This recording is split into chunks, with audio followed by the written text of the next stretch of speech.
echo. Are we live? Bobby? Okay. Hello, everybody. We're back. We're back. We're just making sure Not that being this rude, actually... I'm just testing. I hate when people go live on their Facebook or Instagram or whatever, and they're checking their phone. There was this one, like, who is that? One of the Real Housewives that had Kim. Which one? Kim and her daughter, who are like twins of each other, and they were doing that like box, like see what's inside the box. And literally they started filming. What's in the box? What's in the box? They're gonna open up the box. And they're sitting there for 45 freaking minutes going like this. Oh, why is it? That's the wrong. Going like this. For 45 minutes. And I'm like, what am I? And I watched it. I'm the jerk that watched it. We lost our video. What happened to it? Where did it go? Oh, it's right here. Can you bring it back? Yeah. Thank you. Oh, there's Tim. Okay, guys. Hello. So we might have to change the thing. Listen, we wanted to come on because, you remember the morning show? We did a morning show. Like, okay. It was like Howard Stern meets. Right? It was good. No, it was very good. All right. We did it every morning at 6:30 in the morning. And we had our diehard friends join us at 6:30 in the morning. Some of them from the West Coast even. Unbelievable. And we did that for how many months did we do that? 6 or 7 at least. 6 or 7 months. That was a very long time. And then we went rogue. Why did we stop doing that? I think because of me. I was probably like, I don't want to get up and get makeup on. And what am I doing? No, I just think that life got in the way, right? Stuff happens, and then we're thinking, oh, let's try a different time. Yes, and we could not figure that out. Yeah. So we're trying this time, Wednesdays at 4:30. Yeah. Wednesdays at 4:30. Wednesdays. So, and we're going live on all of our platforms, and I just want to give a big shout out to my YouTube people because I love you, and you watch these videos religiously on YouTube. You guys are unbelievable. Your messages that you send me. Oh my God, it's so great. So I'm glad to be connecting this way. So we just want to take a couple of minutes to come on today and just get reacquainted with you guys and say hello and what we like to talk about and, what you want to talk about. Basically, I'm brain dead. I just want to be real. I want to tell you the truth about my brain wave activity. It involved kindergarten all day today for a total of 5 solid hours, sitting in front of the screen. And I'm going to tell you something about Zoom school. All right.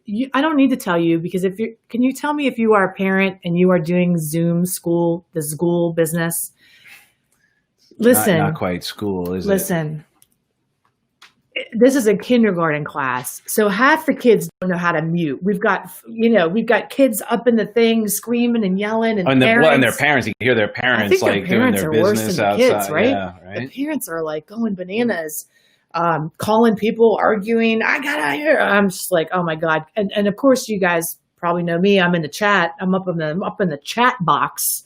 All right. Like, hey, can we get it situated here? Can you guys find the mute button? Shh. Let me tell you where it is. Old Lady McGurk. She's telling us how to. I know.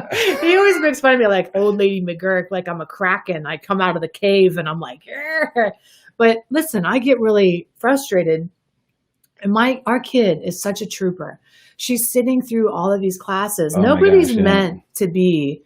5-year-olds aren't meant to sit in front of a screen for 5 hours at a time. Well, okay? And yet she seems to be able to do it with your iPad. We don't let her do it for 5 hours at a time. Can you fix this so I can see what's happening and we can get out of here? Yeah, I'm just. Okay.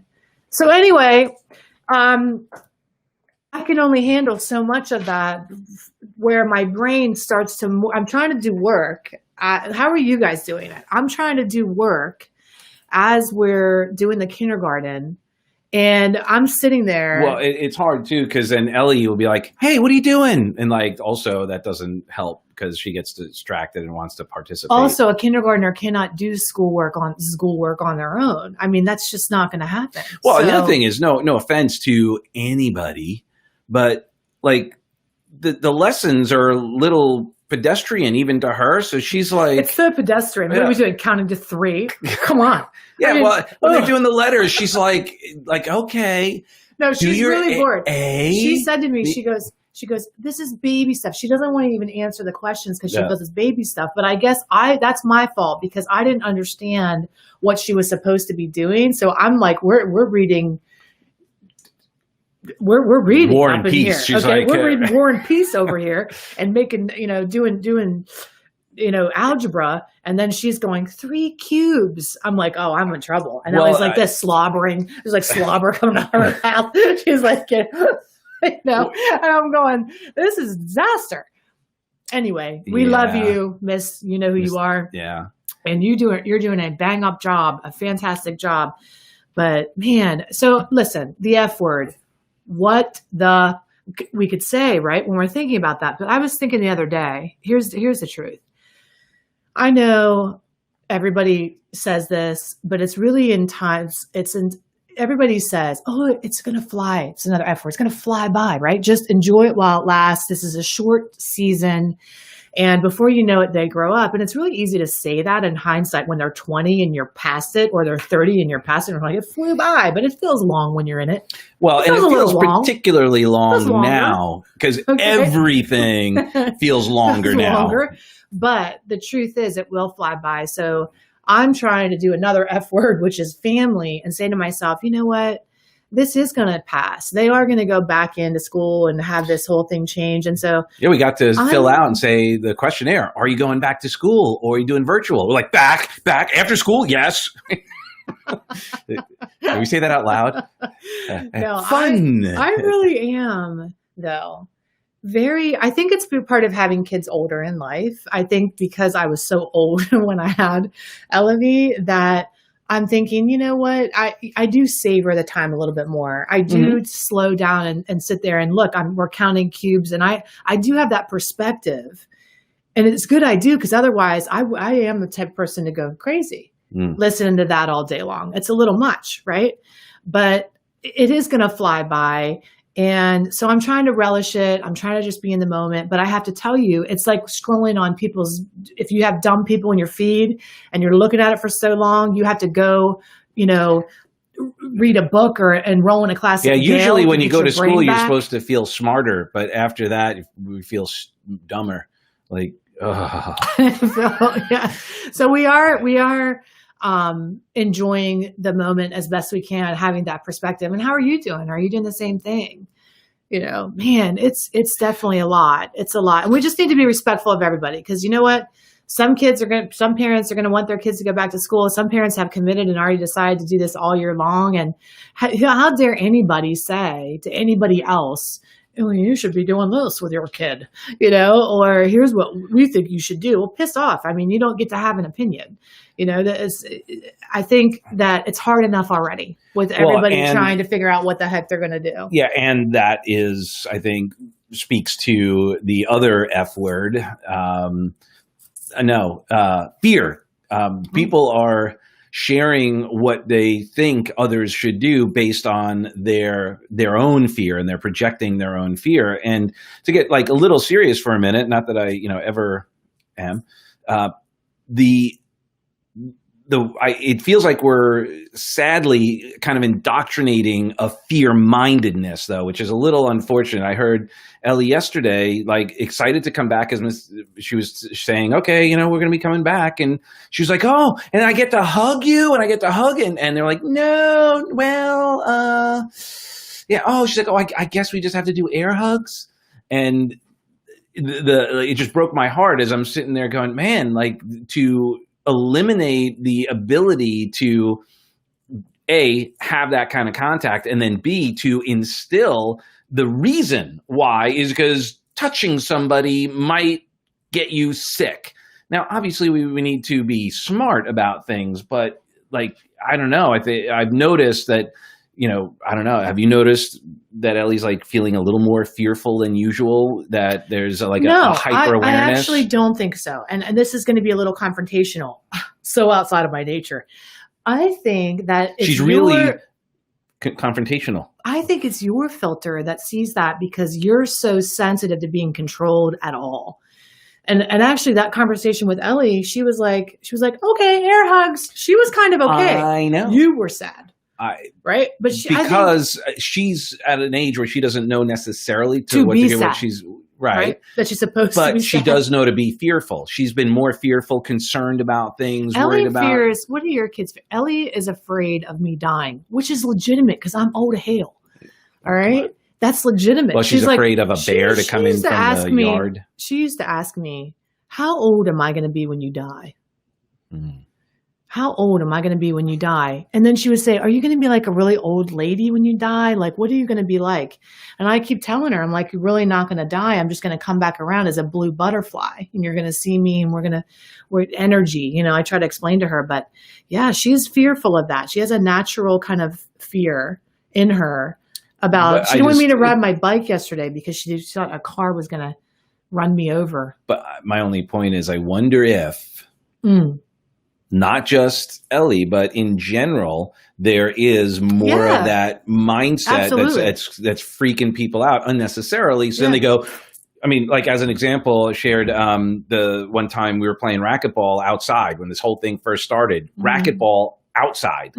And the woman came running over telling us not to do it. And basically like, you're going to give me COVID. You're going to give me COVID.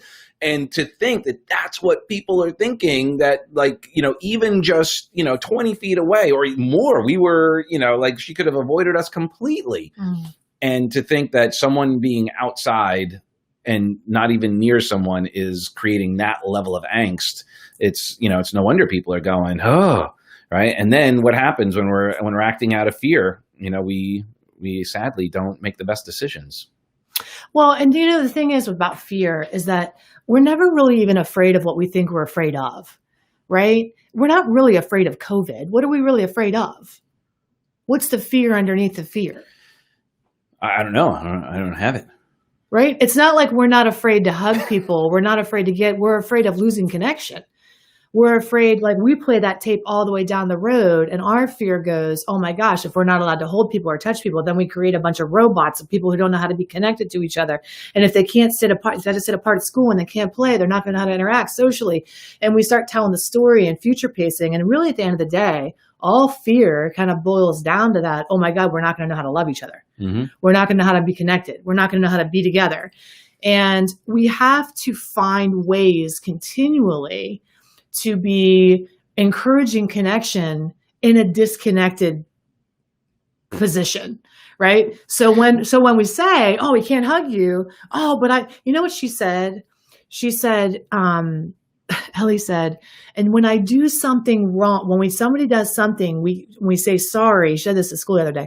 We can't give a hug and say sorry. We have to look at each other and look in your eyes. And look in your eyes and say sorry. And I was like, yeah, she's finding ways to connect, even as a 5-year-old. Yeah, brilliant. Well, she always had, but we need to do that. We need to do that too, and not get, except that if you're even allowed to, because how do we look in your eyes here on Zoom or some other technology? You know what? I make videos for a living. I always feel like I'm looking in people's eyes. I imagine it. I know. No, I mean, I really do. So do totally. I really feel it right now. Yeah. Can you feel it? Can you feel it? I definitely blue feel steel. That. Right. I can't go left. So I guess ultimately, though, there's hopefully gifts in all of this. Yeah. And also, though, how do we not get sucked into that idea of all the things to be afraid of? Because the truth is that everywhere we look, it doesn't matter now. It seems like every time you turn on anything, there's some person, some ad, some post of something to be afraid of. It's like Debbie Downer all the time, practically. I feel really lucky because I need to be more in tune with this problem. You know, guys, I've been obsessed with personality tests my entire life. Like I came out of the womb, like taking a psychology test. I mean, I literally, it fascinates me, right? So I've done the Myers-Briggs. What are you? If you've done that, please tell me. It's a little unreliable because it changes, but I'm an INTP or ENT, or sometimes on the fence with an ENTP, right there on the fence. And, but I got into the Enneagram recently, which is, by the way, the most accurate of everything I've ever done. And it just confirms what you already know about yourself. So anyway, one of the things that I have, a personality trait, is a fearlessness. Say disorder. Is it was one of my personality disorders. What are the disorders that I have? I don't give a shit. No, it actually could cross over into a disorder by not giving a shit, right? I have that fearlessness kind of thing in me that I'll just do it. I don't care. And even when I was growing up, my sister was always, there's a picture of us on a roller coaster or on one of those Ferris wheels. Merry-go-round? No, Ferris wheel. It goes this way. It goes up and down. Merry-go-round? Merry-go-round. Ferris wheel. Okay. So I'm on the Ferris wheel and she's like clinging on it and she's looking over and I'm like this, whee, I have my arms up. And she would always get me to do her bidding. How come you won't go on the slingshot with me? Because that's a fair ride, Doug. Same as I don't eat fair food. There's one in Orlando that's I don't trust people because half the people there aren't firing on all cylinders while they're doing the ride. They don't need to fire on cylinders. Let me tell you something. It's one if button. The rides don't get you, the people operating the rides will. Take a note, guys, okay? These is dangerous people at the fair. It's not a fair. It's built in. It's bolted to the ground in Orlando. Because I only trust things that are like it's been there proven, for it's like I want to go to slingshot on a country road. It's like, not what a country road. It's about? Orlando. It's that people do it all the time. They go. I'm just going to stop on the. So you're asking me. I'm going to stop on the side of the road and go in a contraption that farm guy Bill had. It's not farm guy Bill. Okay? And he goes, "Hey, get in there. I'm going to shoot you up in the air. 100 feet." I don't know. Look, a couple hundred. Just get in there. No, I don't think so. No. Anyway, this Enneagram test. Where was I with this fearlessness? Right. This just. But you know what? How many part of the population do you think has that? This much of the world. So I forget sometimes. That's what makes me a really good coach is like I have that belief, I have that fearlessness, except for that rickety ass ride that you want me to get on. Okay. But the majority of the world doesn't. So I have to remember that, right? People that have a low level base fear are probably really triggered up right now. Yeah. Like the woman on the tennis court was triggered up beyond.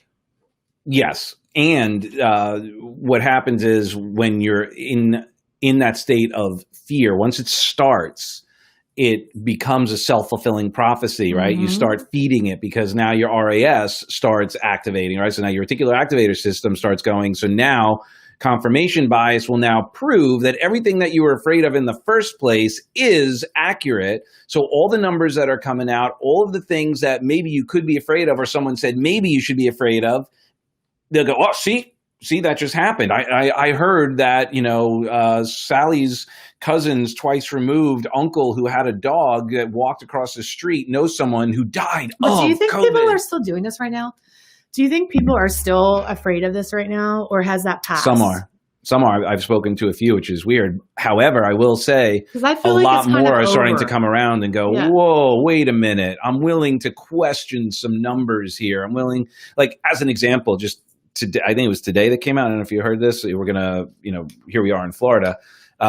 Quest Diagnostics released 75,000 COVID tests yesterday, dating back to April.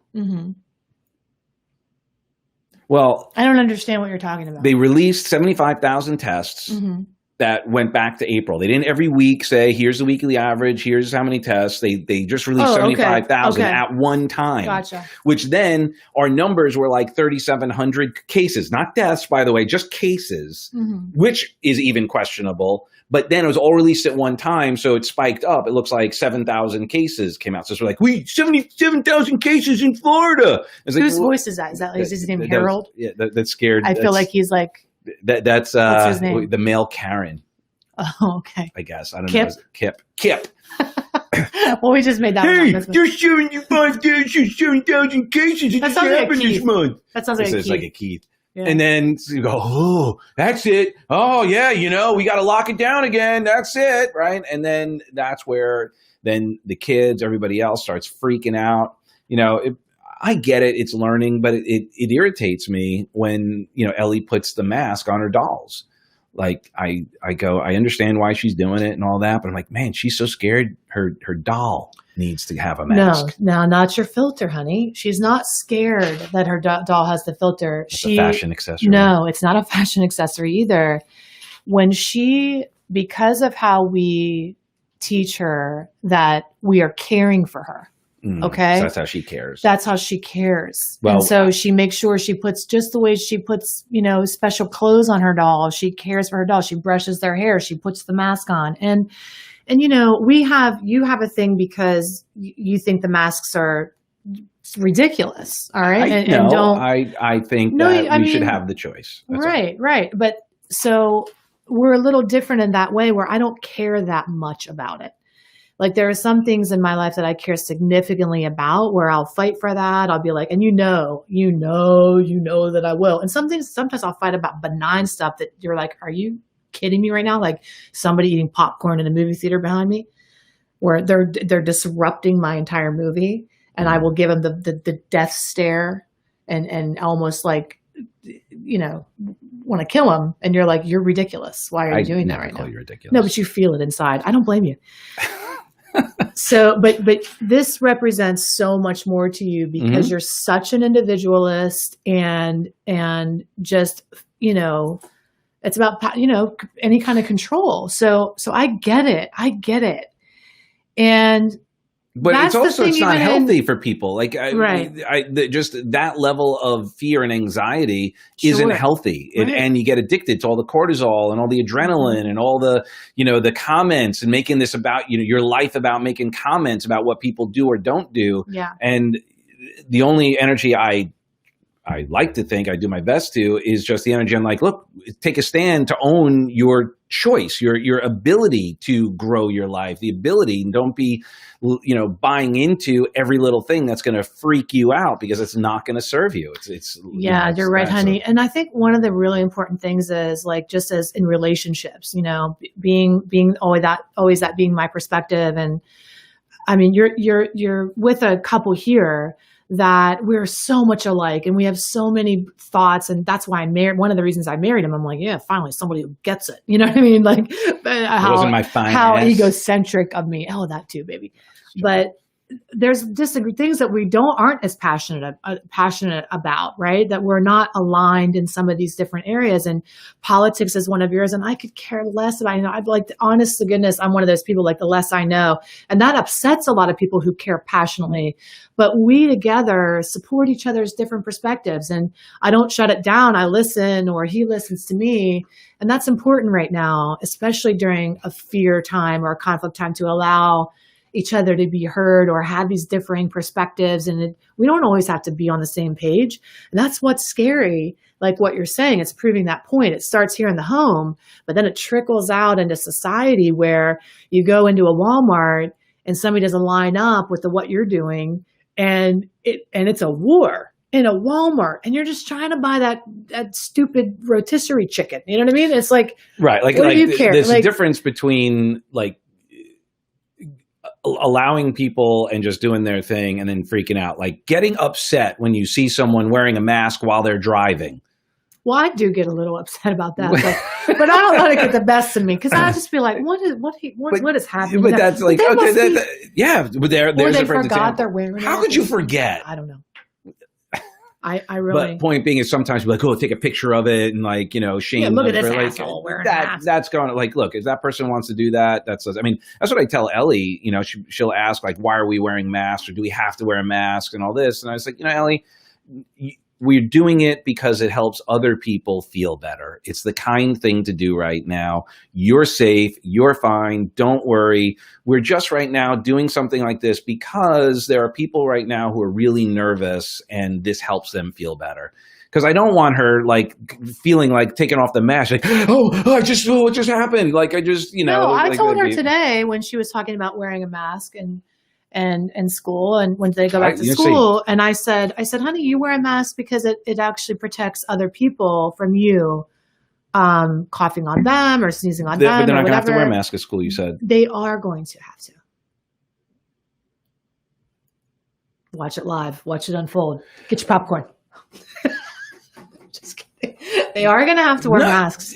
You said that Miss Taylor was that they were sitting. I'm sorry. How did her teacher? Sorry, Miss Esmeralda was. No, the teachers were like it was going to be. I was misinformed. You have to rethink this. Actually, no, Douglas, because life is about trade-offs sometimes. And I'm going to tell you, from my perspective, I will trade her being able to be present, interactive, positioned in school, being able to learn, being able to see and touch and feel her friends and the exercises that she's doing, and have her wear that. I will be more than happy to. I think that what we forget is sometimes we want everything to be our way all the time. No, I don't. Life is about sacrifices. Sometimes you have to sacrifice. It's like trauma. It's like going into. How is that a trauma? Putting all these kids and basically having these mandates, these rules, these fear-based, everyone, like you can't hear crap, you can't breathe. It's not, I mean, studies are showing that it actually is not as healthy as you think, that it's actually worse. So she's basically rebreathing all of her germs in the first place.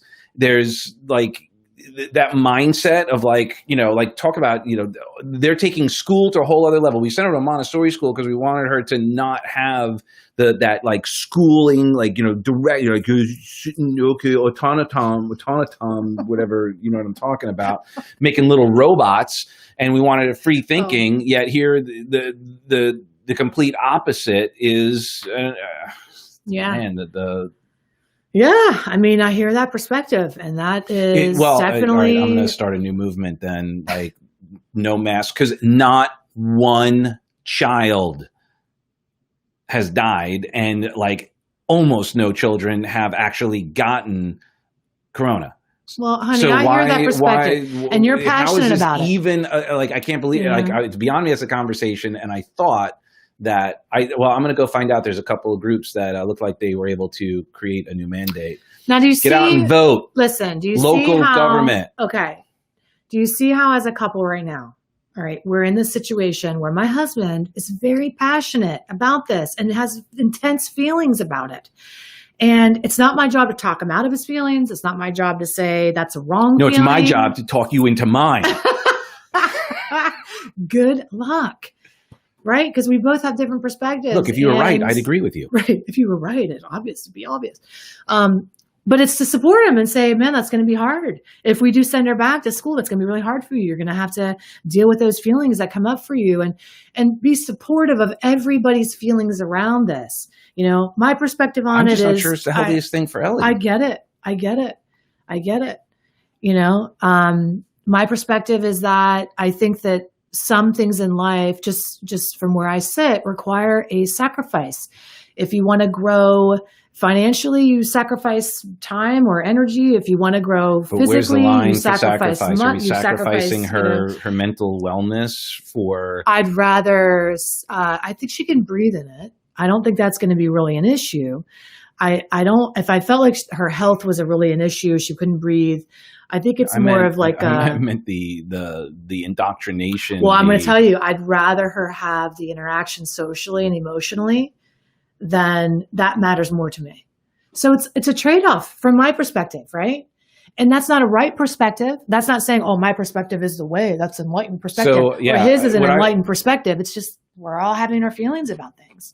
Yeah, well, I'm going to want some clarity from them to go, what is the criteria to remove those masks? And I want to hear that is a 100% priority to make that a possibility, because I'm sure eventually we're all going to go back to removing them. We have a case study. She did gymnastics for the entire summer. No mask, no incidents. Yeah. So I'd like to, where's someone doing the studies on that? I think schools are a little different because there's so many. Because they're idiots. Tell us how you feel, Douglas, about the bureaucracy, bureaucracy, the school system. Yeah. Right. So, yeah, differing perspectives. What's going on in your house? Same kind of debates, I bet, especially if you have little kids right now and you're dealing with this school system, sitch. But let us know. We're going to come on here every Wednesday. We're not going to be talking about COVID in schools every every Wednesday at 4:30. But today we're just where like, we're at today and what's happening and what's going on. The purpose is really Can we just come back to what we were seeing instead of this. I'm just trying to make sure it's getting out there. Thank you so much. The purpose is just kind of to create a space for us all to, because we're all dealing with this at the same time. And it's not that it's about COVID necessarily. It's just kind of the state of the union. It's about real life. Yeah. It's about being authentic and coming out and expressing your opinion. And I think, I think what you're doing, what you're leading by example, which I think is really cool, is that it's you don't have to have a popular opinion to share your opinions. You don't have to have everybody else's belief to share your beliefs. And I think what's happening in the world today is a lot of people are feeling this self-imposed censorship on top of the actual censorship that is happening, where it's like, oh, what's the reaction going to be from people if I talk about how I feel? Are people going to be turned off? Am I going to lose friends? Well, I'm one of those people that I don't care naturally about that kind of stuff. I just say what I need to say anyway. I just always been rooted that way, but most of the world is not.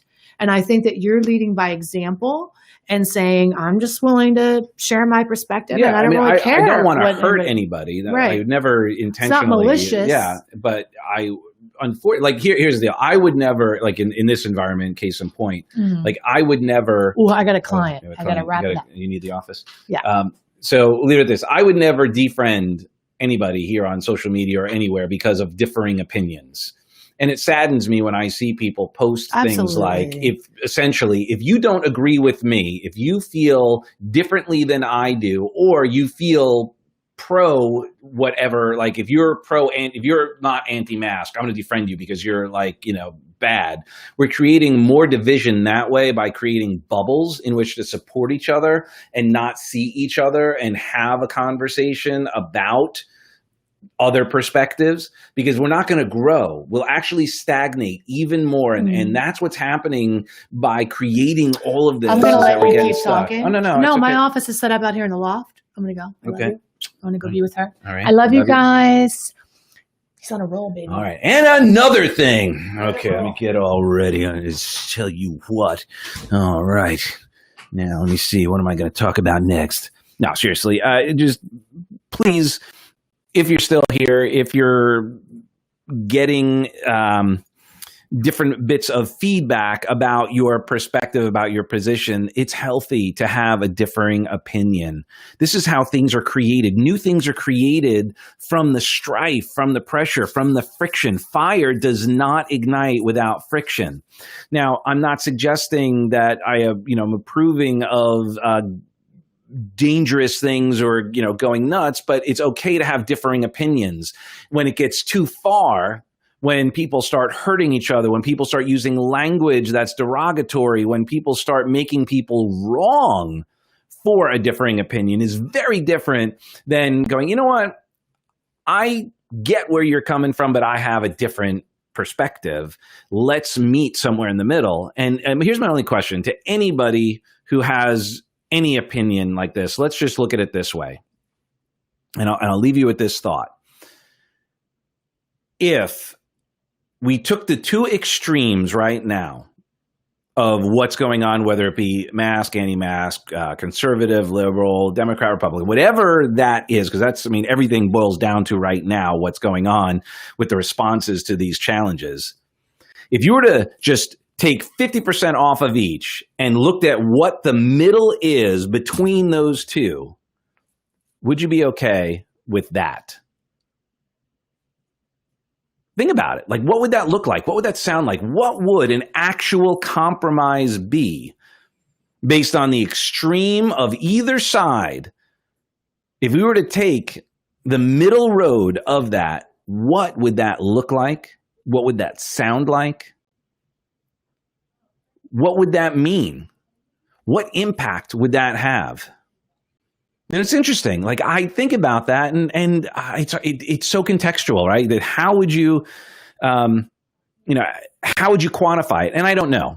That's like saying if so-and-so, if this happened to so-and-so, it would happen this way. There's no way to actually know, right? So I understand this is completely hypothetical in conversation.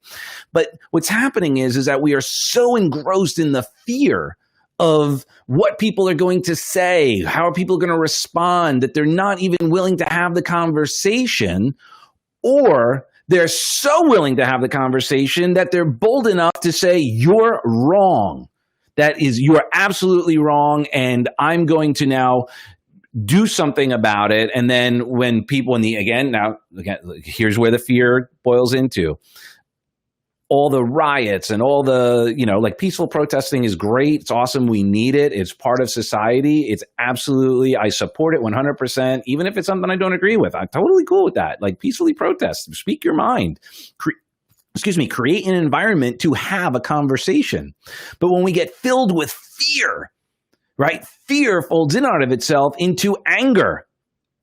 And then from that anger, that's when all these crazy things start happening. That's when we start saying things, we start doing things. And, it kind of feels like just everything right now. And then I'll wrap this up because it's, we wanted to have this to be the Doug and Heidi conversation. It feels still like, have you ever been to, I was having a friend talk with a friend of mine the other day, and I've said this a couple of times to some people, have you ever been to, I remember when I was 16, 17 years old, and we shouldn't be drinking, we shouldn't be partying really, but that's kind of the rite of passage. And a fight broke out. Yeah, the party is so nuts. It's just, you could just tell it's going to be one of those nights and everything goes out of control. Fights are breaking out. People are arguing with each other. Maybe there's a car accident. Maybe someone gets arrested. Just things go flying out of control. And like as a participant, maybe you're in it and you're watching it going, holy crap, things are going out of control. Or you get sucked into it. And I played both. Growing up, I did both. But then, like the next day, you look back and you go, "Wow, that was messed up, man! Like, how did I lose control? Well, maybe I was drinking, maybe I was doing whatever, but it's not even just the drugs, and all the dopamine, all of the GABA, all the neurotransmitters, all of the adrenaline, and the cortisol, and all of that is flowing through our body." We're getting addicted to it. That's why you could see these things going on and on and on, because the way this was a slow burn to get us here. Think about it. It didn't just happen. If you look at, 9/11, it was like, boom, something crazy happened. No one had time to think. They're like, whoa, what the hell? Right? And everybody came together. They supported. They did what they could. They showed up and they were able to do something about it. And then fear started to kick in afterwards, right? And there were some residual experiences and decisions we made and decisions the government made about what they were going to do to keep us safe. And you could go down any course of argument and conversation around what was done and whether that was appropriate or justified or what have you. But what was different with this is that it was a slow burn. This wasn't a hot flash. This was a slow burn where people started to get dragged into it. Confusion, fear, action, confusion, fear. And it just kept dragging out. And then when things started to maybe reel back, then fire would get thrown on it, because now we need to have that energy. Now we're getting used to this cortisol. Now we're getting used to this adrenaline. We're getting used to this fear. And now people are doubling down on the stuff that's keeping the fear in there, because the truth is there's another level of fear. What are we going to do without all of this? Man, could you think about this? Like doubling down on either, I'm not picking sides right now, on either side of a conversation. Can you imagine if one side finds out empirically that they were wrong, really wrong, and results prove it? That's like, you're hanging out with your best friend and they say, they break up with their wife or their girlfriend, and then you start talking crap about them, and then they get back together and you're like, oh my gosh, can't believe I said that. Right? So it's the same thing. People are afraid to go, oh, wow, maybe I was wrong. Maybe that was the right course of action. Maybe that wasn't the right course of action. Maybe now's the time to get off the high horse. Stop doubling down on others. Start doubling down on yourself. Start doubling down on yourself. What can you do? What do you stand for? Don't worry about other people. How are you going to make a difference, a positive difference, without tearing people down, without making people wrong? I don't make people wrong. I understand where they're at. I would like the same freedom to make a decision. What if you did that for yourself? What if you actually took a step back and said, is this serving me to serve others? Because if we all can agree we want peace, we want health, we want prosperity, in order to do that, we've got to take a step back and go, what is my role? What's my role in it? What can I actually do to make a positive impact? You know, if you think about the Mother Teresa, she said, I will never be anti-war, but I will be pro-peace. Now think about that for a minute. What are we doing? Let's just use COVID as an example. Are we pro-health? Is the government or health people, like, doctors, do you hear enough people going, you know what, I should be pro-health? Like, take care of yourself. Get outside. Get some exercise. Drink lots of great water. Eat healthy food. You hearing a lot of that? No, it's the contrary. Most of the conversation is stay inside, don't go out. If you're going to go to the gym, exercise in an unhealthy fashion by continuing to wear a mask.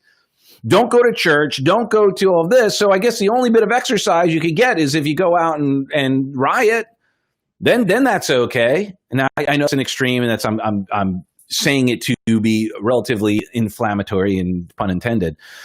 But my point is that if we were starting to think, instead of people wearing masks, it said, fight COVID, the war on COVID.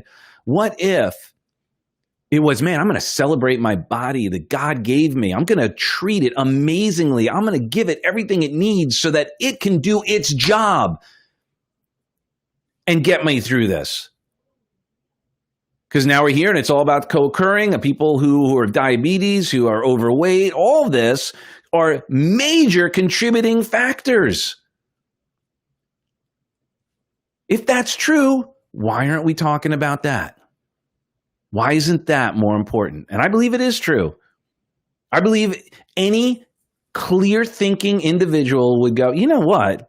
Man, if you had diabetes, if you were overweight, if you had pre-existing conditions, yeah, that makes sense, right? Because all my friends who are freaking out still, who are logically thinking, they're like, well, I'm taking care of my mom who's other, or my wife's got this, or they've got these autoimmune differences. Well, yeah, then do the right thing. I wouldn't go out if I were you, or I would take extra precautions. But are you suggesting that because your mother, if my mom, if I was like immunocompromised, I wouldn't be asking you to not do life. I wouldn't ask you to shut down your business. I wouldn't ask you to do anything. I'm like, I'm going to take personal responsibility. I'm going to do what I got to do, understanding that other people can do what they got to do. And I take that seriously, and I take my life responsibly.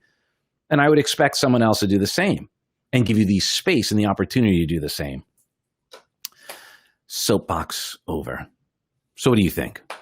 Says, thanks, Scotty. Gosh, good stuff. Thank you. Doug's on fire. Thanks, Todd. Wendy, love you. Yes, awesome.